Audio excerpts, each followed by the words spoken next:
зарофарони шӯҳратманди шаҳри леваканд дар ҷумҳурӣ аввалин шуда аз иҷрои дурнамои пахтасупорӣ баромаданд. онҳо аз майдони 1030 гектар пахтазор 2300 тонна хирмано роста дурнаморо барзиёд таъмин карданд. ғалабаи зарофарони шаҳри леваканд тавассути меҳнати фидокорона, риояи қатъии омилҳои агротехникии парвариши пахтазор ба даст омадааст ва ҳосили боқимондаро низ то пағаи охирин ҷамъоварӣ хоҳанд намуд. дар суҳбат раҳбарияти шаҳри леваканд таъкид доштанд ки бо ҳидояти раиси вилояти хатнон давлаталӣ саид баргузор кардани семинар-машваратҳои илмию амалӣ бо иштироки олимону кишоварзон аз рӯи дастуру тавсеяҳои олимон амал кардан дар истеҳсолот ҷорӣ намудани таҷрибаи пешқадам, истифодаи тухмиҳои босифати ватанию хориҷӣ, пурзур намудани муборизаи зидди ҳашарот, риояи қатъии омилҳои агротехникии парвариши пахтазор буд ки имрӯз зарофарони шаҳри леваканд пирӯзу сарбаланданд. аз майдони 1030 гектар пахтазор беш аз 2300 тонна хирман ороста шуд.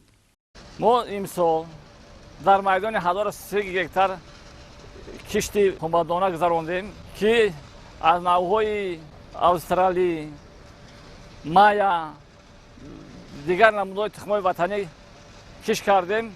имрӯз мо ҳосили дилхоҳ ба даст овардем ки мана ба қулаи баланд расидем.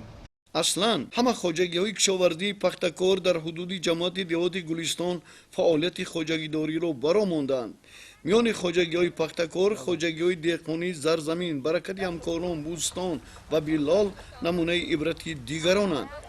онҳо дурнамои истеҳсоли пахтаро таъмин карда бошанд ҳам, вале барои баландбардоштани боздеҳи замин, заминаи хуб гузоштан барои ҳосили оянда ҷаҳду талош меварзанд. барои кишовардони ҷамоати деҳоти гулистони шаҳри леваканд беҳтарин сол буд ки дар муддати чандин солҳо буд хел ҳосил фаровон шудагӣ набуд. имсол мана хеле ки шоҳид ҳастем, ҳосил бениҳоят фаровон аст. сари вақт мақсад чиниши пахта рафтааст, ҷамъоварии ҳосил сари вақт рафтааст. мо аз олимои соҳа истифода бурда аз аввали мавсим аз саршавии кишту кор то ба имрӯз ҳамкорӣ намудем, бо мутахассисои соҳа ҳамкорӣ намудем, натиҷаҳои дилхоҳа ба даст овардем. нисбат ба ҳамин давраи соли гузашта дар шаҳри леваканд 1500 тонна пахта зиёд истеҳсол гардидааст. аммо ҳосил ҳанӯз фаровон буда, деҳқонони шаҳри леваканд ганҷи боранҷ парваридашонро талаф доданӣ нестанд. онҳо барои баландбардоштани иқтидори иқтисодии хоҷагидорӣ то охирин паға ҳосилро ҷамъоварӣ карда барои ҳосили оянда заминаи боэътимод мегузоранд. дар ҳудуди шаҳри леваканд 6 адад корхонаҳои пунбатозакунӣ фаъолият доранд ки деҳқонони шаҳр пахтаи ҷамъовардашударо ба ин корхонаҳо месупоранд. дар баробари ин қисме аз хоҷагидорони ноҳияҳои вахш, кушониён ва данғара низ пахтаи чидаашонро ба корхонаҳои пахтатозакунии шаҳри леваканд месупоранд. бунёди корхонаҳои нави истеҳсолӣ бо иқдоми соҳибкорони ватанӣ ба рушди пахтакорӣ дар шаҳр заминаи боэътимод гузоштааст. дарам хоҷагӣ деҳқонӣ баракати ҳамкорон 97 гектар замин дорем. дар майдони 87 гектар кишти пахта коридагем. ҳосил нақс шидагами тухмиёро туркия овардагем, тухми лазер, рамсес, тухми парварӣ гирифтагем. ҳосили хуб додад. дурнаморо иҷро кардем. оянда имкон дорем дар анбор тухмиро захира мекунем. кадом хоҷагиҳое ки ба тухми танқисӣ доранд меён агон мегиранд мебаранд мекоранд.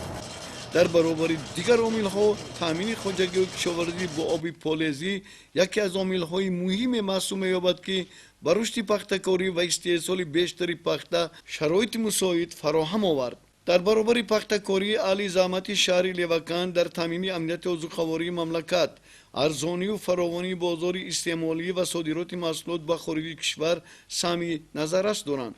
онҳо аз як замин дар як сол 2-3 ҳосил бардошта ҳар қитъаи онро самараноку оқилона истифода мебаранд ва барои 2 сол маводи ғизоӣ захира мекунанд. азму талоши кишоварзони шаҳри леваканд барои баландбардоштани ҳосилнокии ҳар қитъа замин, истеҳсоли маҳсулоти аз нигоҳи табиӣ экологӣ тоза, рушди паррандапарварию моҳипарварӣ ва занбури асалпарварӣ бо маром ادامه دارد. سعید زاده شیرالی، محمد سعیدی خوجا، نمازعلی ارگش، شهر لوکند برای برنامه اطلاعاتی اخبار.